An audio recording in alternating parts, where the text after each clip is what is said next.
Kanjilal ji Mehta. Yes sir. हमें बताया गया है कि आप अपना केस खुद डिफेंड करेंगे। हाँ जी, मेरे पास कोई दूसरा रास्ता ही नहीं है मेरा। सारे के सारे वकील डरे हुए हैं, तो मजबूरी में ये केस अब मुझे ही लड़ना पड़ेगा। It's a baseless appeal. A publicity stunt. There is no cause for action which can be proved in court. So I suggest, under Order 7, Rule number 11 of the Code of Civil Procedure, this case be straight away dismissed for want of cause of action. Milord, मैं इतनी ज्यादा अंग्रेजी तो समझता नहीं हूं, लेकिन इतना समझ गया हूं कि साहब ये कह रहे हैं कि इस केस को इसी वक्त बंद कर दिया जाए। बराबर, आप सही कह रहे हैं। मुझे तो इस केस की झंझट में पड़ना ही नहीं मिला। हम तो गुजराती लोग हैं, धंधे वाले। भगवान हो या ना हो, इससे मुझे कोई फर्क नहीं पड़ता। ये तो इंश्योरेंस वाला था कि भगवान ने तुम्हारी दुकान गिराई है या भगवान की वजह से मेरी दुकान गिरी, तो मैंने कहा ठीक है, भगवान मुझे उसके पैसे दे दे, केस खत्म।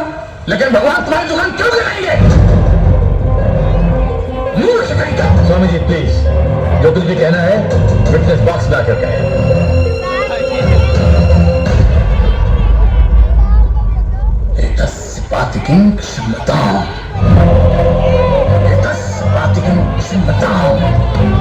ईश्वर इसके पापों को क्षमा करे। भगवान तुम्हारी दुकान क्यों गिराएंगे? मैं भी तो वही कह रहा हूँ, भगवान मेरी दुकान क्यों गिराएंगे? उनको तो बहुत और भी इंपॉर्टेंट काम होते होंगे। तो आप ये इंश्योरेंस वालों से कह के मेरे पैसे दिला दीजिए, बात खत्म हो जाती है। इंश्योरेंस कंपनी भी आपके पैसे क्यों दे? इंश्योरेंस के टर्म्स एंड कंडीशंस पर आपकी साइन है। Exhibit number 1 sir. बस तो मिलो, फिर मुझे भगवान को ही पकड़ना पड़ेगा। तो फिर बुलाइए वो राम जी, शिव जी, गणपति, जिससे भी आपकी पट्टी मोक्ष की प्राप्ति होती है, तभी भगवान मिलते हैं। तेरे जैसे तुच्छ मनुष्य के लिए भगवान धरती पर नहीं आएंगे। होंगे तो आएंगे ना महाराज। क्या इतना लाखों का टर्नओवर है आपको, और थोड़ा ही सेटलमेंट करना कर दीजिए। मैं तो कैश डिस्काउंट भी दूंगा। सच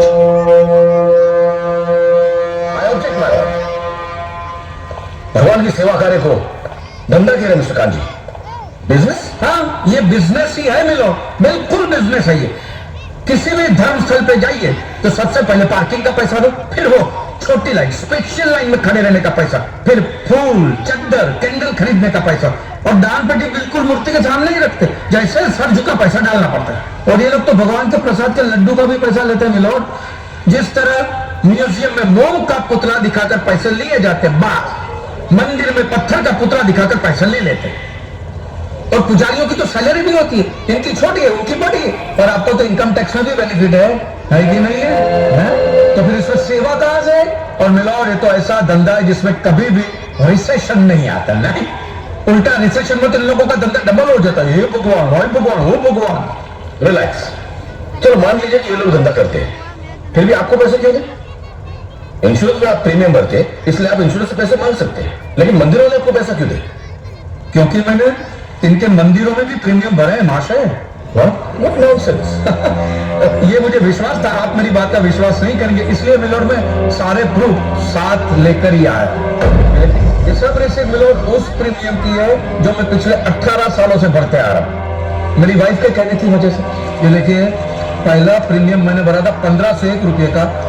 साउथ में बहुत बड़ा मंदिर है, उसमें मैंने पैसे भरे थे। देखिए, ये देखिए, हर साल 1000 रुपए भर रहा हूं आपके गणपति के स्टॉल में। देखिए, उसे स्टॉल नहीं, मंदिर कहते हैं मिलोड। वो मेरी सासू मां बीमार रहती थी, तो मंदिर वालों ने कहा कि 11,000 रुपया दो, पूजा कराओ, फिर देखो। तो पूजा कराई तो सासू मां टपक गई।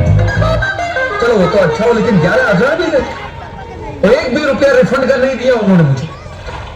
फिर ये देखिए, ये मस्जिद का चंदा, दरगाह की चद्दर, चर्च की कैंडल, फकीर की झोली, बाबा की अगरबत्ती, माँ की चुंदड़ी, टोटल में 10 साढ़े 10 लाख रुपया इन सारी दुकानों में भर चुका हूं।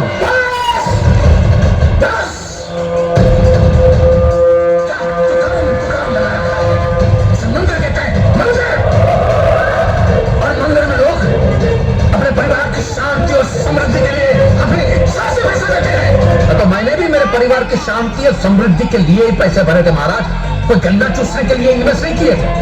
लेकिन आपके भगवान ने मेरी शांति उखाड़ के फेंक दी, क्योंकि भूकंप तो मिलोट सिर्फ भगवान नहीं ला सकते, इंसान के बस की तो बात है। तो मुझे बताइए, मेरा हक नहीं बनता भगवान से पैसे वसूलने का? मिस्टर कांत जी, आपका झगड़ा भगवान से है ना, तो डायरेक्ट भगवान से पैसे मांग लीजिए ना, मंदिरों के पास क्यों मांग रहे हैं? वकील साहब, आपके घर में बिजली या इलेक्ट्रिसिटी कौन सी कंपनी की आती है? रिलायंस की ना। तो घर में जब कभी भी बिजली का प्रॉब्लम होता है तो आप रिलायंस की ऑफिस में ही फोन करेंगे ना, सीधे अनिल अंबानी को तो नहीं बुलाएंगे ना। अनिल भाई आओ लाइट भी। साइलेंस। आप कहना क्या चाहते हैं? What you mean? ये जो साधु यहाँ है, ये जो पंडित जी यहाँ है, ये क्या भगवान के ऑफिसर्स है? नहीं, ये लोग ऑफिसर्स नहीं है भाई। ऑफिसर तो पढ़े लिखे लोग होते हैं। ये लोग तो देखो सेल्समैन है मिलोड, सेल्समैन। भगवान के कलेक्शन एजेंट है, क्योंकि इन्होंने भगवान की फ्रेंचाइजी ली। न्यायाधीश महोदय, ये मनुष्य नास्तिक है। जो ये कह रहा है उसका ज्ञान स्वयं से नहीं है, परंतु हम तो साधु हैं, इसे क्षमा कर देते हैं। लेकिन इस अदम पाप के लिए दुनिया इसे कभी माफ नहीं करेगी। तेरा घर से निकलना कठिन हो जाएगा अगर भगवान के विरुद्ध कुछ भी कहा तुमने। मैया मोरी, ये आपको मेरी चिंता हो रही है कि मिलोड के सामने मुझे चेतावनी दे रही है? हमें जीव मात्र की चिंता है। तो फटाफट पैसे निकाले, बात खत्म कीजिए फिर। माय लॉर्ड, ये डोनेशन रिसीप्ट्स है, जनरल सबमिशन। भगवान और मेरे क्लाइंट के बीच कोई एजेंसी एग्रीमेंट नहीं है। हाँ जी, ये तो की बात करें, इतनी छोटी सी बात के लिए भगवान पर केस नहीं हो सकता। छोटी बात मिलोड, ये छोटी बात नहीं। वो दुकान मेरा सब कुछ है, मेरी रोजी रोटी, मेरे बीवी बच्चों का सहारा वो दुकान, और एक एक रुपया जोड़ के दिन रात की मेहनत के बाद मैंने वो दुकान बनाई। आज वहां पे सिर्फ जमीन का टुकड़ा रह गया, वो भी कोई लेने को तैयार नहीं। ये मंदिर वाले कहते हैं श्रद्धा से दान दो, आपका कभी बुरा नहीं होगा। और इंश्योरेंस वाले कहते हैं टाइम पे प्रीमियम दो, बुरा हुआ तो हम है ना। तो मैंने तो दान भी दिया मिलो और प्रीमियम भी मिले, और आप दोनों के दोनों ने हाथ ऊपर कर लिए।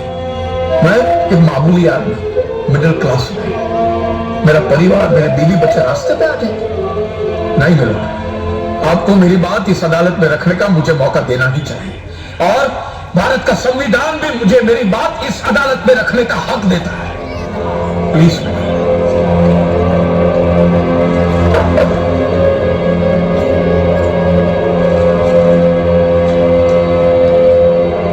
एक मिडिल क्लास बिजनेसमैन के लिए 1 करोड़ रुपए बहुत बड़ी रकम होती है, और खासतौर से सवाल जब उसके सर्वाइवल का।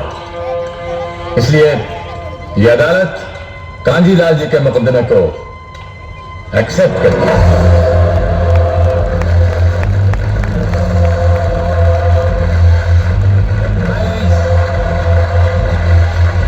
और सारे एविडेंस और आर्गुमेंट्स को अच्छी तरह एग्जामिन करने के बाद ये फैसला देगी कि मिस्टर कांजीलाल को इनके पैसे मिलेंगे या नहीं। अगर मिलेंगे तो कौन देगा, इंश्योरेंस कंपनी या फिर मंदिर? Court is adjourned for a day.